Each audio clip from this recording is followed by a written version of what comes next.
Welcome to Gracefully Graying. I am your host, Attorney Henry Gornbein. Today on Gracefully Graying, I am pleased to welcome as my guest Bloomfield Township Supervisor Dani Walsh. Welcome to Gracefully Graying. First of all, Dani, please tell us about your background. Well, first of all, thank you so much for having me here. It's always a pleasure. My background is I've lived here in the township for 52 years, born and raised, and actually am back in the house that I grew up in. Had to remodel it because of some storm damage in 21, but my mom, myself, and my husband are all back in that original house. I grew up through the Bloomfield Township or Bloomfield Hill School system. I went to Booth School, then BHMS, and graduated from Andover. Went to the University of Michigan.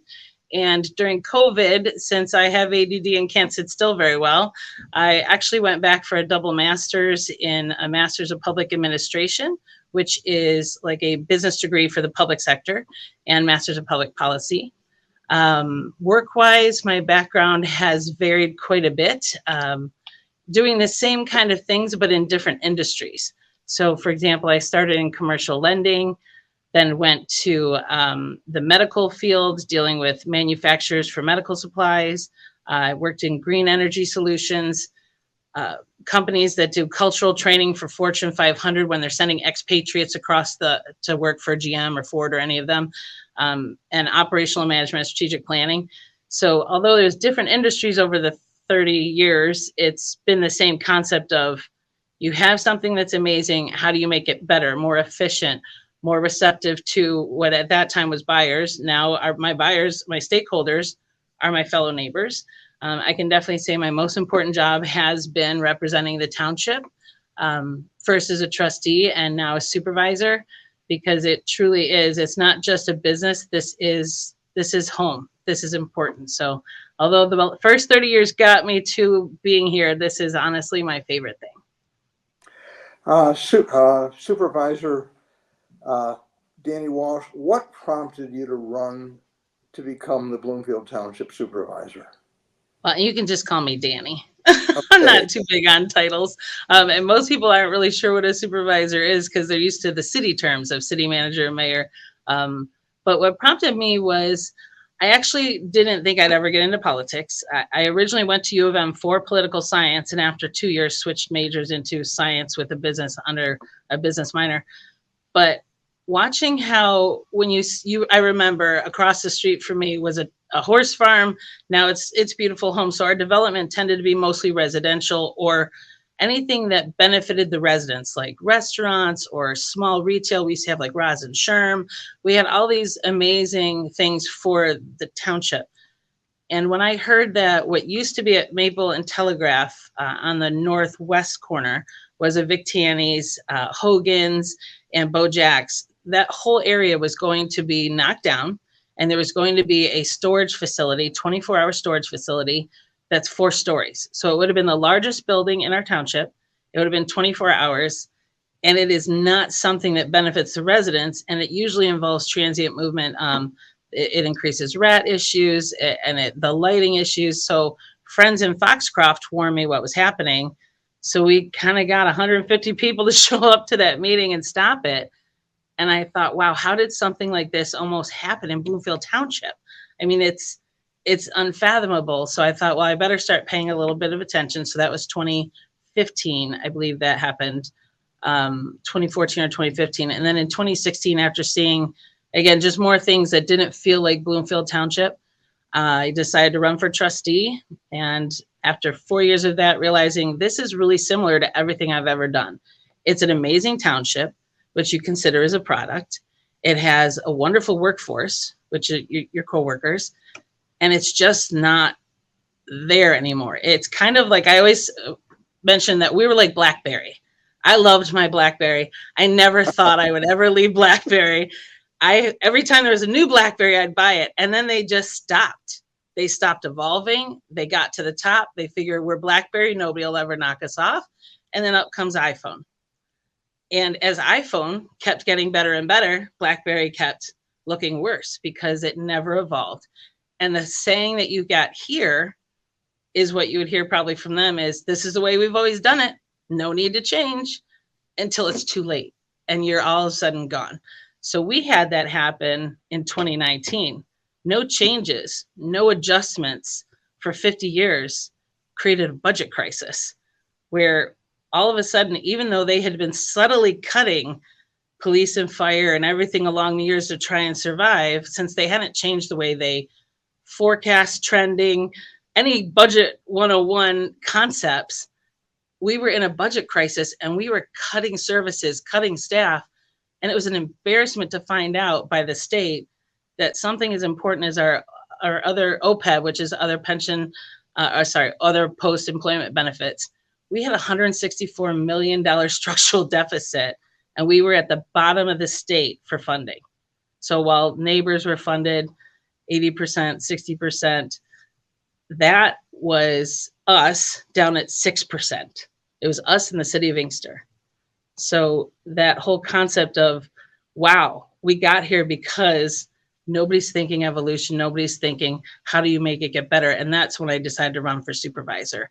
Was this is a great product. It's got a great workforce. It's an amazing, there's no township like us. We can be better with some strategic planning, with some operational management, with everything that you need. And within a year, we were starting to bring back services and we already had a surplus. So we've had a surplus every single year. We've been able to put money away for capital too, so that we can keep it liquid, so we won't have that problem. So really it was just watching it evolve of things could be better in a place that's already great. Things could be even better. Things could be wonderful if we evolved. And instead of being like BlackBerry, who went like this, we would not just compete with iPhone, which I consider is when you're thinking about residents and businesses and attracting them to your area. I want to be better than Birmingham and West Bloomfield and Grosse Pointe and all of those that you essentially compete with for workforce or for residents. And I feel like we're getting there, and we already within 4 years have made great strides. Dani, I love your enthusiasm. I mean, it's great. Why don't you tell our viewers, you were elected 4 years ago. You are now running for re-election. What are your duties as a township supervisor? So that is, again, the term is interesting because townships are typically more rural. We're what's called a charter township.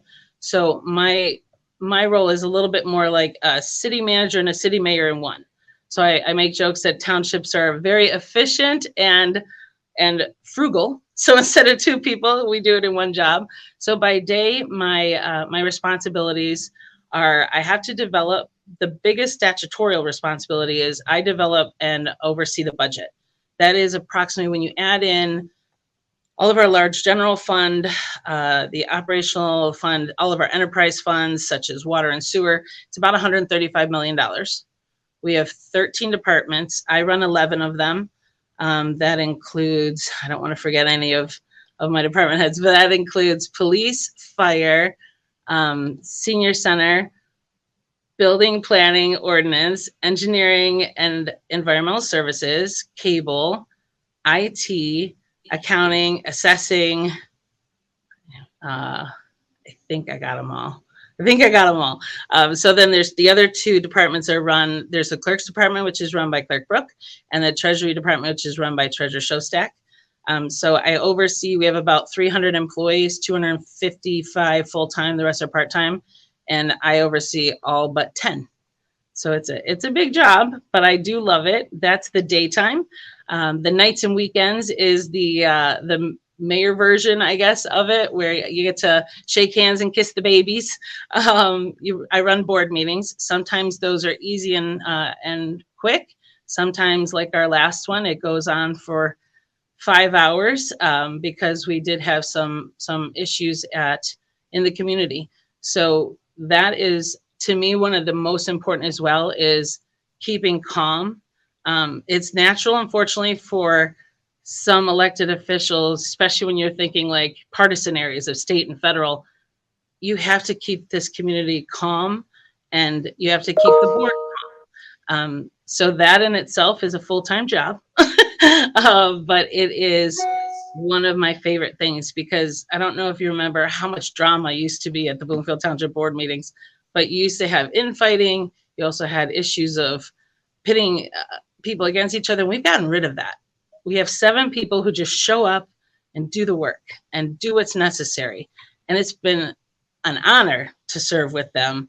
And even more, the residents just continually surprise you at those meetings. The ability, the eloquence and the think tank that exists here. It's just, that's one of my favorite things, is going to those events, the ribbon cuttings, the board meetings.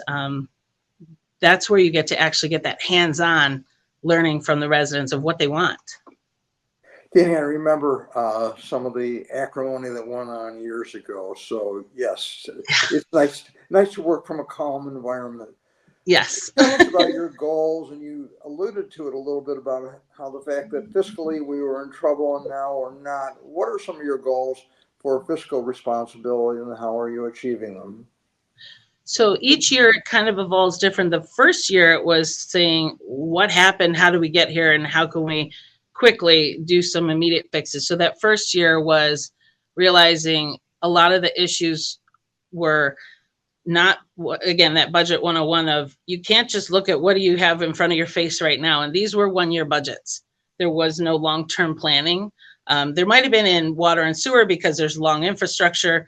You have your capital, but most of the departments had no guidance from and again, it's from the position of the administration that would give that guidance of, okay, well, what's your 3-year plan? What's your 5-year plan? So that you can get those trends. You can see forecasting and know that 3 years from now, you have a lot of capital coming due.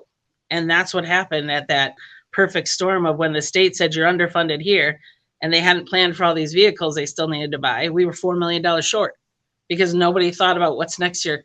So we now have up to 5-year planning for the budget. So every department has for 5 years, whether it's their capital, as small as software costs, all the way up to vehicles, which those can, for a new fire truck, be $1.7 million.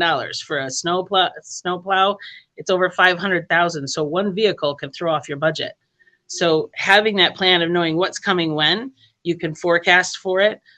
Also, I don't make the mistake that some do of, if something is an ask and it's something that can only be done for 1 year, you don't give a service that you can't maintain.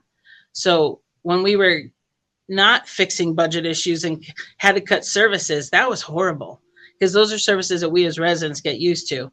So the plan is you just shouldn't be spending more than you're taking in, which was a part of the issue. And the ROI has to be worth the cost. So what we did was that first year of what services were cut, what were the most impacting to their lives, and let's bring those back first. So each year services were brought back to the point where last year, all the services were renewed and everything was available again. So instead of, it would have been tempting to jump that first year we had a surplus of, let's bring it all back. But instead we did kind of a methodical, and same with responsibility of staffing. They had to constantly cut staff when there were a budget crisis because they weren't planning. Ours is, you ramp up staff. Now within 4 years, we've brought staffing levels back to pre-recession levels. So it's not just pre-2019, but pre-2008. So it's that, it's using data instead of, it's that pragmatic look at, what is the data telling me? What can I give? But I don't want to ever have to take it away. So that's kind of it, is just forecasting, trending, and looking at the numbers. Danny, you mentioned at the beginning of our conversation about the fact that we have been like the BlackBerry and had to go to the iPhone and Apple products. What is being done about technological modernization in the township? So that too kind of evolved. Again, I think I make this joke frequently too, is when I say technology, most places you're thinking they're up to like the late 2000s and you're just trying to get up to 2024. Technology here was probably 30 years behind. So we were using software that hasn't been supported, which means nobody in IT is even making upgrades for that software for 20 years. So that in itself, you're using 20-year-old software that isn't even up to today's standards, that we weren't taking credit cards. So if somebody had a water bill and they're living in Florida, you couldn't pay it online. You couldn't use a credit card. You had to either send in a check and hope that the post office got it there in time, because there have been issues, or you had to come and drop off cash. So during that winter time, we have a lot of snowbirds, and that was an inconvenience. So that first year, it was literally bringing something that brought us 30 years closer: credit card acceptance, online access, smartphones. Our building inspectors were, again, now this is where the BlackBerry joke came, texting on the BlackBerry before they had the big keyboard. To say the letter C, you had to push 2-3 times. To say the letter E, you push this number.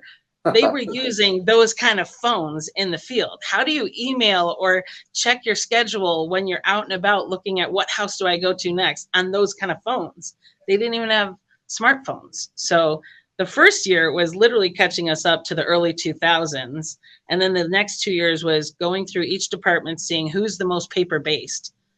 They actually went last, because that's the bigger process of who has just old software, what's newer, what's better, like what project management software is out there, so that as projects go forward, everybody knows where it is, everybody knows the next step, nothing falls through the cracks.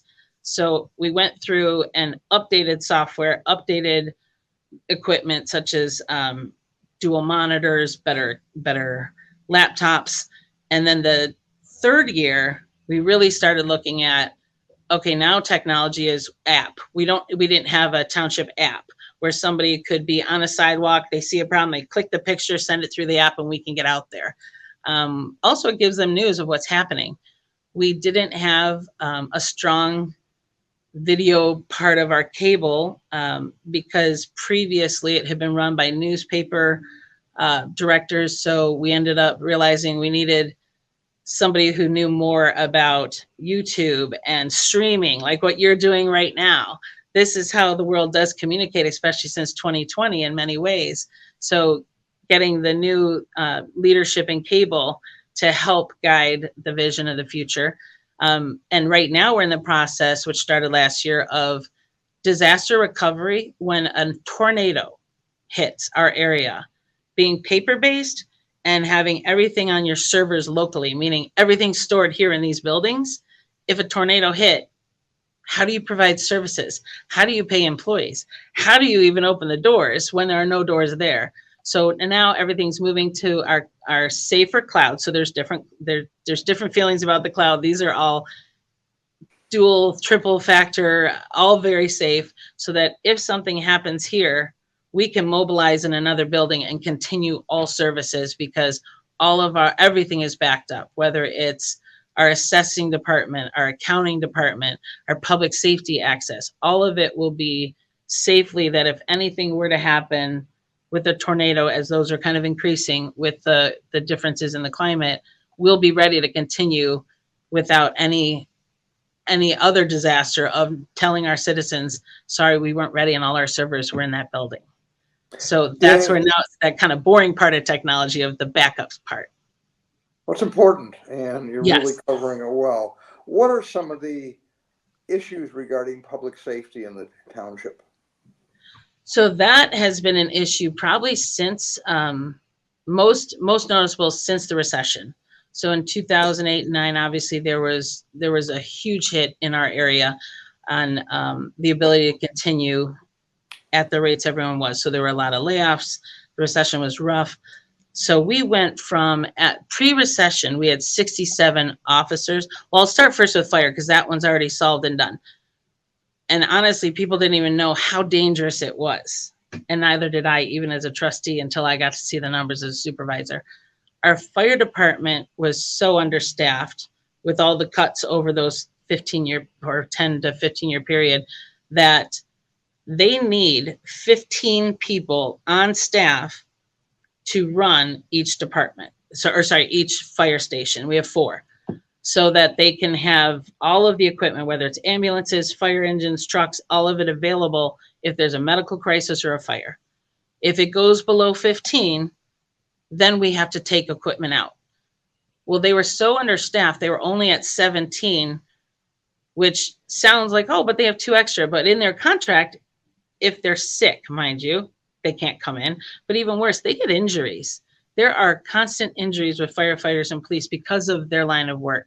Sure. So if somebody is broken an arm or hurt their back on a fall or anything, that person's out. So in their contract, they're allowed to have up to 3 people either sick, injured, or on vacation. And that happens, and that's life.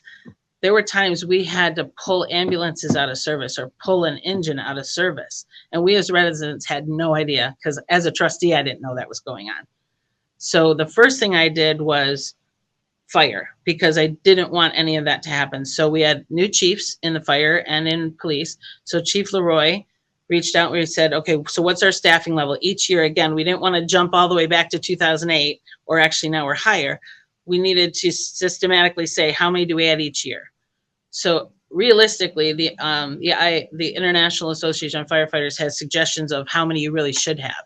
So we decided to go for that national model. So we now have 20 at each station, so that even at 18, we're able to not only help all of our residents, but sometimes we'll get called away. For example, we needed help when there was a like lockdown issues at a high school or anything that pulls in resources. So then your neighbors have to come and help. The fire at Oakland Hills, that was a 4 or 5 day long fire. We needed help. So when we get called away to help others, as that person goes, it's called MABIS. You're a support service. We also have Oakaway. You support that team. You have extras to come in, so we don't lose any services. So the fire is not only pre-2008, which was only 17 per. Now it's actually 20 per. So we now are at that national level of excellence. And so that's all great. We're fully staffed. Every year you do get retirement, so it feels like whack-a-mole. You're fully staffed, some retire, fully staffed, some retire. And police was the next one. That's where they took a lot of hits too. A lot of attrition, where as people retired, they didn't fill it, as well as in 2019, they had to cut the administration decided to cut the traffic patrol, which is the 4 policemen and women that would go around the neighborhoods and kind of stop the speeders within our neighborhoods. So pre-2008, we were at 67 officers. When I took over in 2020, we were down to 62. And then each year, again, building it up, that by 2023, we were back up to 67 officers. So we're back up to that pre-cutting phase of the recession. We also added dispatchers. So we now have 13 dispatchers, because we handle our dispatch as well as Franklin for police and fire. We also added, what's really amazing, again, this is what you get with new leadership, is mental health. And the one good thing that came of COVID is it's okay to say you're not okay. So mental health is a huge problem of all ages. And we were able to do what's called the CORE program. It's a co-responder. And it is a social worker that's embedded with the police force. So they go out on a call when it's possible that's not really police services that are needed, but more mental health. So that person can de-escalate and help that person, but you still have the police presence in case there is something of a police matter. But then better is when it is just mental health, that person comes with Oakland County resources for mental health. So Hillary was our first one, and she was so well received, not just by residents, but by the police, because they also have someone now to talk about what they see every day. And what they see, especially in 2021 with all of the COVID issues and the depression that happened throughout the US, it hit here pretty hard. Suicides were at a really high rate. There was a lot of fires because people were living at home. So police and fire were really affected. And having that co-responder there actually helped the team too. And it was a pilot program for Oakland County. It was, we shared her with Birmingham, Auburn Hills, and us. It has gone so well that not only have we extended, now there's 4 communities sharing 3, but also Oakland County is now going to be rolling that out to all of the communities, because it helps so that the police can focus on police needs, but gives those residents that need something different. They need help with mental health. It gives them a resource as well. So we also have now 3 access to them and all of our records clerks. So in total, we have 95 in the department, which is actually higher than 2008, which had 87. Dani, what have you achieved in receiving millions in grant dollars for the township? So one of the first grants actually is regarding that core program. Haley Stevens. So we never used to get grant money from, I'll be really honest, as a trustee, I never saw any state or federal people giving us a lot of grant money, even my opponent. So it was really nice to see that as new blood came in, they realized they're not just representing us policy wise, they're representing us where they have money and access to hand out. And so there was a grant for the co-responder program.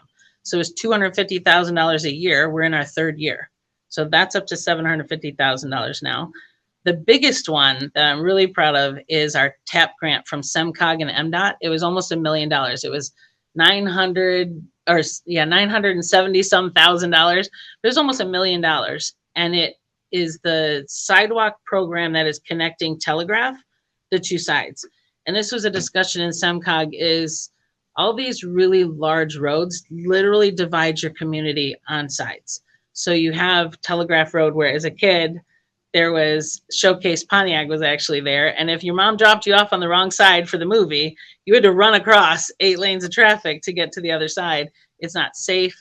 It's not likely. Only kids usually would be crazy enough to do it. So you have people who live on the west side that have to get in their car to go across the street to get lunch or vice versa. So now we have sidewalks that will connect the two groups, as well as all of those businesses, all of their workers can now use it.